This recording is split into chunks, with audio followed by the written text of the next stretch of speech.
రోజు ఎలాగో ఒకసారి గుర్తు చేసుకుంటాను. అయినా ఇంకొకసారి మా అమ్మకి, నాన్నకి నమస్కారం.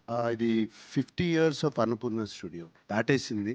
అండ్ 50 ఇయర్స్ ఆఫ్ అన్నపూర్ణ స్టూడియోస్‌కి ఏదో ఒకటి స్పెషల్‌గా చేయాలి. ఇది నాన్నగారు స్టార్ట్ చేసిన సంస్థ. ఆయన ఎన్నో చక్కటి సినిమాలు తీశారు. నేషనల్ అవార్డ్స్ గెలిచిన సినిమాలు తీశారు. అటువంటి సంస్థలో మేము కూడా ఏదో ఒకటి చేయాలి అని మా టీం సుప్రియ గాని, నేను గాని ఆలోచించి స్టార్ట్ చేసాము ఇది 50th ఇయర్ బిగినింగ్‌లో. ఫస్ట్‌గా మేము అన్నపూర్ణ డిస్ట్రిబ్యూషన్ కూడా దీన్ని ఎక్స్పాండ్ చేసాము ఈ 50 ఇయర్స్‌లో. ఎక్స్పాండ్ చేసింది ఒకటే ఒక reason. Always producer is first to invest and producer is the last to make money. And అది మేము అనుభవించాం. మధ్యలో వచ్చే డబ్బులు కరెక్ట్గా రావు. ప్రొడ్యూసర్ ఏమో ఫస్ట్ ఎక్కడి నుంచో డబ్బులు తీసుకొచ్చి పెడతాడు, రావు. ఐడియాలజీతో అది కరెక్ట్ కాదు. మనం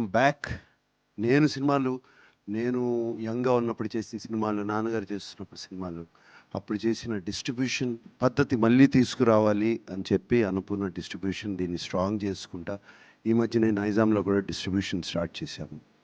అండ్ అది చాలా సక్సెస్ఫుల్గా స్టార్ట్ అయింది. అలాగే అన్నపూర్ణ సంస్థ చక్కటి సినిమాలు తీయటం, ఎన్నో సినిమాలు తీయటం నేను తీశాను. అలాగే నాన్నగారు ఎన్నో ఎన్నో సినిమాలు తీశారు. ఈ మధ్యన సినిమాలు తీయడం తగ్గిపోయినాయి అని చెప్పి సినిమాలు మళ్ళీ స్టార్ట్ చేయాలి, అవకాశాలు ఇవ్వాలి అందరికీ. సినిమాలు స్టూడియో అంటే జస్ట్ స్టూడియో కాదు, ఏదో లీజ్ చేసి డబ్బులు సంపాదించడం కాదు. తిరిగి మళ్ళీ మనము సినిమా ఇండస్ట్రీకి తిరిగి ఇవ్వాలి అని చెప్పి సినిమాలు మొదలుపెట్టాము, స్టార్ట్ చేసాము.